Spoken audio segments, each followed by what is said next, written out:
이게 다 대표님 때문이에요. 한 번만 더 손 넘어봐. 시원하게 끝장. 너 이딴 식으로 굴 거면 그냥 나 그러려고.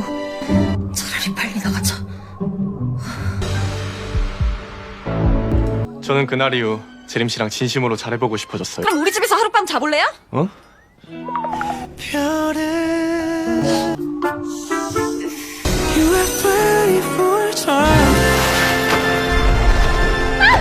Kali ini Bindet akan membahas drama Korea yang berjudul Dreaming of Freaking Fairy Tale. Tanpa berlama lagi, episode 7, Mark You. Mari kita review. Chamin langsung berlari memeluk Jerim, lalu melepaskan talinya. Namun Jerim sungguh tak takut. Setelahnya ia mengingat para paman dan A itu. Bukannya meminta ampun, tapi keduanya malah menyebut Jerim wanita jelek. Jadilah Jerim membalaskan dendamnya, mencukur habis alis kedua pria itu. Setelahnya Jerim serasa ingin menangis karena Chamin menanyakan keadaannya. Kenapa bisa begitu? Akhirnya Jerim pun menangis manja, menyalahkan yang sudah terjadi karena Chamin. Dalam perjalanan Jerim sedikit bercanda. Tindakan sigap Chamin dalam menemukannya seolah ia sudah pernah diculik sebelumnya. Dan memang benar saja, Chamin pun bercerita jika saat kecil ia pernah diculik oleh pengasuhnya dan selamat berkat payung kesayangannya itu. Chamin langsung menemui Ban dan A, memperingatinya agar tak melewati batas. Jika tidak, maka ia akan memutuskan hubungan keduanya. Setelahnya, para paman tak beralis menghadap Dan A. Keduanya sangat ketakutan menghadapi kemurkaan Dan A yang luar biasa itu. Jerim menggeret kopernya. Kemanakah ia akan pergi? Bukankah tadi ia sudah diantar pulang oleh Chamin? Ternyata tadi sesampainya di rumah bukannya mendapat sambutan hangat, tapi seisi rumah menatap Jerim dengan mata tertuduh. Ternyata si laki-laki dokter yang mendekati kakak pertama telah merayu dokter wanita lain dan terkuak sudah jika Jerim disuap oleh pria itu. Jerim pun tersulut emosinya, bahkan ia ditampar oleh si kakak kedua.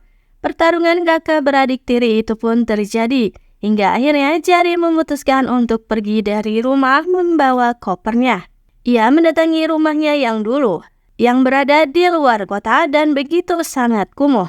Tak ada penghangat dan air di sana juga. Karena tak tahan dengan dinginnya, jadi ia pun pergi bekerja lebih awal. Sudah berangkat lebih awal, namun tetap saja Jerim masih terlambat. Naga bersinar Moon Chamin. Pagi ini ia memberikan pelatihan pada karyawan untuk mencegah penculikan.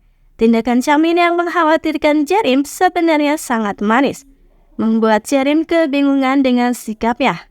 Dan giliran Jerim menghadapi Chamin, namun bukannya berlatih dengan benar, keduanya malah saling tersipu malu kalau beradegan seperti penculik dan korban. Dan setelahnya malah saling serang dorong-mendorong. Sedang sibuk dorong-mendorong begitu dan saling tersipu, datanglah Baek Do-hong mengganggu.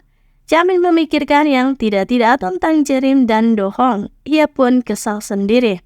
Tujuan kedatangan Baek Do-hong ternyata dengan terang-terangan menyatakan cintanya pada Jerim. Do-hong dibuat jatuh cinta karena sikap Jerim. Hingga akhirnya Jerim pun kebingungan dengan sikap dua pria itu. Sedang melamun seperti itu, datanglah Chamin. Jerim pun lalu mengatakan jika Baek Do-hong adalah pria sejati, karena terang-terangan menyatakan cinta pada Jerim. Setelahnya, Jerim seolah ingin mengetes Chamin, mengatakan jika sebetulnya ia tak ada di standar para pria karena cara didikannya yang berbeda. Tapi Chamin mengatakan itu tak jadi masalah bagi para pria. Dan akhirnya tiba-tiba tercetus untuk membuktikan ucapan Chamin itu. Jerim pun mengajak Chamin menginap di rumahnya yang kumuh itu. Kakak kedua memberikan pelajaran pada pria dokter yang sudah menyakiti kakak pertama.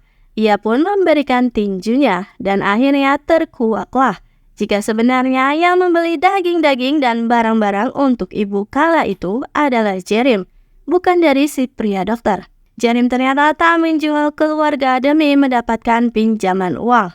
Dan tibalah Chamin di rumah Cinderella yang katanya tampak seperti rumah hewan yang ada di hutan. Tiba-tiba mereka mendapatkan ide untuk mendirikan tenda dan makan ramen. Keduanya pun lalu berbincang. Chamin menanyakan alasan Jerim pindah rumah, dan Jerim pun mulai bercerita jika ayahnya belum lama ini telah tiada, dan semalam ia memutuskan keluar rumah karena telah bertengkar hebat dengan keluarga tirinya. Bukan karena mereka yang jahat, tapi melainkan dirinya lah yang nakal, menyebalkan, dan pembuat onar. Jadi tentu mereka membenci Jerim.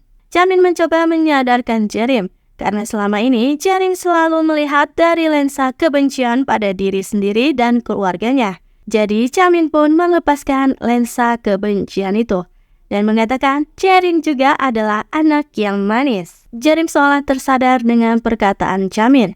Ia termenung lalu menangis. Di saat seperti itu salju turun. Jerim menyadari jika bisa jadi Chamin tidak menerimanya karena situasinya sendiri, bukan karena Jerim tidaklah cukup baik untuk Chamin. Salju pun semakin lebat. Chamin dan Jerim begitu sangat kedinginan hingga mereka berbagi selimut bersama. Tapi rasa dingin itu benar-benar tak tertahankan. Bahkan ada peringatan salju lebat. Chamin masih bersikeras untuk tidur di sana. Namun malam benar-benar sudah sangat dingin. Dan akhirnya Chamin pun mundur.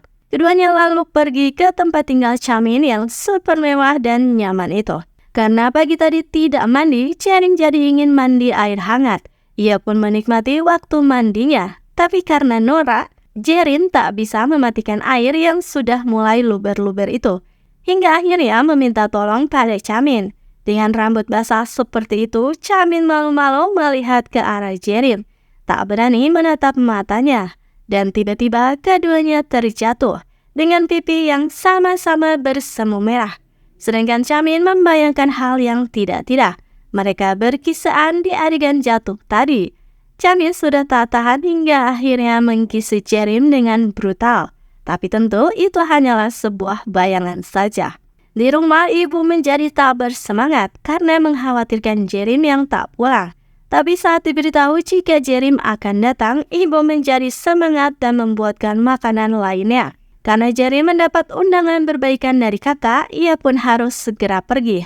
Tapi tiba-tiba Chamin menarik tali jubah mandinya dan hampir saja terlepas. Juga meminta Jerim untuk tak pergi meninggalkannya.